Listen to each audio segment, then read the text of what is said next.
Karena sholat wusta itu adalah sholat yang ada di dalam sholat 5 waktu, tetapi tidak disebutkan dalam waktu apa. Menurut Syekh Abdul Qadir Jailani, sholat wusta itu adalah sholat kolbu.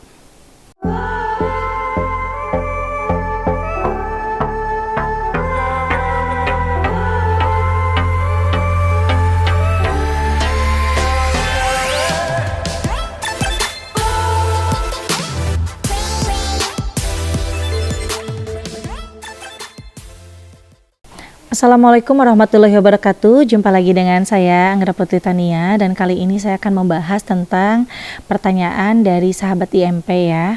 Sebelum kita lanjut, jangan lupa like, share, and subscribe IMP Entertainment News Channel. Terima kasih. Di sini ada yang bertanya tentang sholat yang dirahasiakan oleh Allah Subhanahu Wa Taala. Dan pertanyaan dari sahabat IMP itu menanyakan bahwa apa yang dimaksud dengan sholat wusta. Nah, di sini insya Allah nanti saya akan bahas sholat wusta itu apa, karena banyak sekali versi yang dimana versi tersebut ada 4 versi yang menyatakan, ada yang menyatakan bahwa sholat wusta itu adalah sholat asar, ada yang menyatakan sholat wusta itu adalah sholat zuhur, ada juga yang menyatakan bahwa sholat wusta itu adalah sholat maghrib. Padahal di dalam Quran surat Al-Baqarah itu sudah dijelaskan bahwa ada sholat yang dirahasiakan oleh Allah dan harus dipelihara oleh semua umat muslim. Nah, di dalam Quran surat Al-Baqarah ayat 238 bahwa sholat wusta itu penting dan wajib. Cuman dari zaman dulu sampai sekarang belum ada yang pas tentang mengenai sholat wusta. Kenapa sholat wusta itu dirahasiakan oleh Allah? Karena sholat wusta itu adalah sholat yang ada di dalam sholat 5 waktu, tetapi tidak disebutkan dalam waktu apa.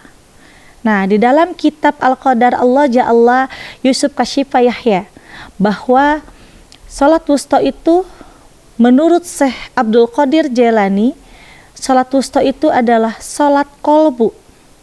Berdirilah dan peliharalah sholatmu untuk menghadap Allah. Nah, di situ sholat kolbu, yang dimana sholat kolbu itu harus dilaksanakan awal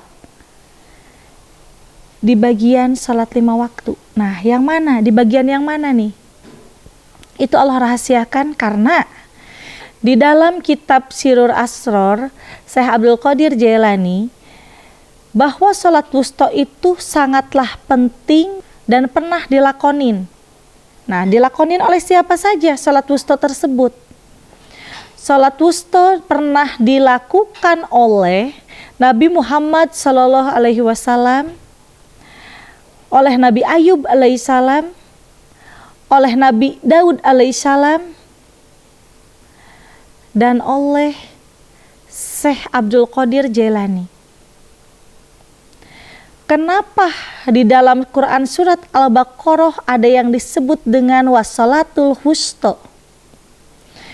Karena salat wusta itu turunnya langsung dari malaikat, yang dimana malaikat menyampaikan kepada Allah Subhanahu Wa Taala, ada salat yang tidak boleh dilupakan, yang disebut dengan wusta, antara malaikat datang kepada manusia di waktu sholat, dan kembali lagi malaikat tersebut naik ke atas langit di waktu sholat.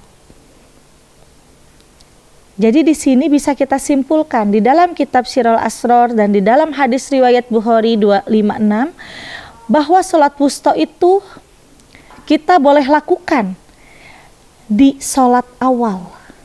Bagusnya di setiap sholat yang 5 waktu, awalannya kita melaksanakan dulu sholat wusta yang disebut dengan sholat kolbu. Nah, berdirilah di hadapan Allah melaksanakan sholat wusta. Bukan berarti kita berdiri secara lahiriah terus melaksanakan sholat wusta, karena kan sholat wusta kita juga gak tahu kan niatnya seperti apa. Ya kashifa Yahya wassalatul wusta, salat kolbu yang dimana sebelum kita melaksanakan salat subuh, salat zuhur, salat asar, salat maghrib, dan salat isya, itu kita harus benar-benar dulu membersihkan kolbu kita. Dan di situ sebelum kita membaca niat, kita lakukan dulu sholat wusta. Sholat wusta itu berdiri, kolbu kita, niat kita penuh untuk melaksanakan sholat wajib, yang dimana didasari dulu dengan kolbu yang bersih. Karena sholat wusta atau yang disebut sholat kolbu itu ada di antara dua jari-jari Allah Subhanahu wa ta'ala, yang dimana Allah itu bisa membolak-balikan kolbu makhluknya. Jangan sampai Allah itu membolak-balikan kolbu kita. Untuk apa kita hidup kalau kita tidak dibekali dengan keimanan dan ketakwaan? Maka dari itu perihalalah kolbu kita supaya bisa dijauhkan dari hal-hal yang negatif. Jagalah kolbu kita untuk tidak melihat kejelekan orang lain. Jagalah kolbu kita untuk senantiasa hanya mengingat Allah, Allah, Allah, dan Allah. Dengan kita melaksanakan sholat wusta atau sholat kolbu sebelum melaksanakan sholat yang 5 waktu, insya Allah kita akan senantiasa diberikan ridho oleh Allah dan rahmat oleh Allah Subhanahu wa ta'ala. Jadi banyak versi yang mengatakan bahwa sholat wusta itu adalah sholat asar, karena di zaman para sahabat Nabi sedang ada peperangan, itu mengganggu sholatnya sahabat. Nah, sebenarnya untuk sholat asar tersendiri tidak ada sangkut pautnya dengan sholat wusta, tetapi sholat asar itu adalah sholat yang utama di antara sholat yang 5 waktu lainnya. Di antara 5 waktu itu yang utama itu adalah sholat asar, yang kedua itu adalah sholat subuh.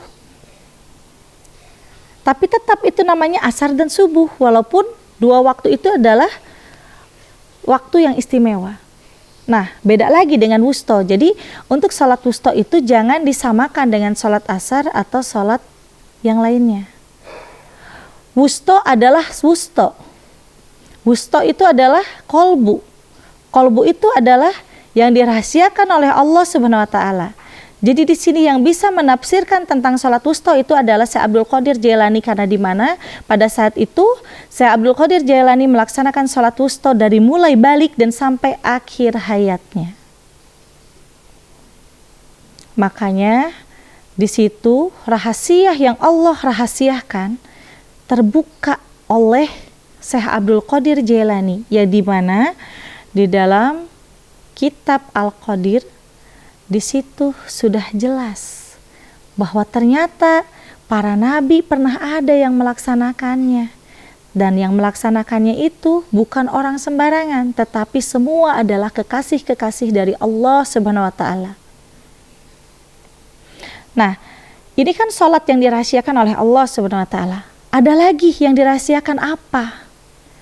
Selain dari sholat wusta, yang dirahasiakan oleh Allah Subhanahu wa ta'ala itu adalah yang disebut dengan ridho. Ridho Allah itu Allah rahasiakan, dan Allah hanya bisa berikan kepada orang yang dikehendakinya. Tetapi orang yang dikehendakinya tidak jauh beda akan mendapatkan ujian-ujian atau nikmat-nikmat yang Allah berikan, seperti yang pernah dialami Nabi Muhammad SAW, Nabi Ayub alaihissalam, dan Nabi Daud alaihissalam. Yang dimana tidak mudah kita menjadi orang yang soleh, tidak mudah kita menjadi orang yang taat dan patuh, karena dengan solehnya kita, dengan patuhnya kita, Allah akan lebih menyayangi diri kita dan akan memberikan ridho kepada orang yang dikehendakinya. Tetapi di sini kita selaku umat muslim, kita harus selalu mencari ridhonya Allah dengan meningkatkan kesolehan, meningkatkan ketaatan kita dalam beribadah. Jadi kita hidup di dunia ini jangan leha-leha. Jangan leha-leha, tenang aja lah, sholat masih panjang kok waktunya. Tenang aja lah, kita mau mendapatkan ridho Allah juga yang penting hati nih, yang penting hati. Nah, itu salah besar. Di samping kita harus mempunyai hati yang bersih, di situ pun juga kita harus tepat waktu dalam beribadah. Mungkin sahabat IMP dan yang lainnya belum memahami tentang sholat wusta, atau mungkin ada juga yang memahami. Yuk dari sekarang kita mulai sedikit demi sedikit untuk bisa melaksanakan sholat wusta yang Allah rahasiakan supaya lebih sempurna hidup kita. Selain kita melaksanakan sholat wajib yang 5 waktu dengan gerakan Allahu Akbar, adanya takbiratul ihram, ruku, sujud gitu kan, dan sebagainya. Tetapi sebelum melaksanakan yang 5 waktu, hayu kita sama-sama untuk melaksanakan dulu sholat wusta, yaitu berdirilah untuk siap melaksanakan sholat, yaitu sholat qalbu. Ya Allah, ya Rahman, ya Rahim, ya Kasyafa, ya Syiha wal Barokah. Di situ kita pejamkan mata dan di situ munajatkan, la ilaha illallah, tiada Tuhan selain Allah.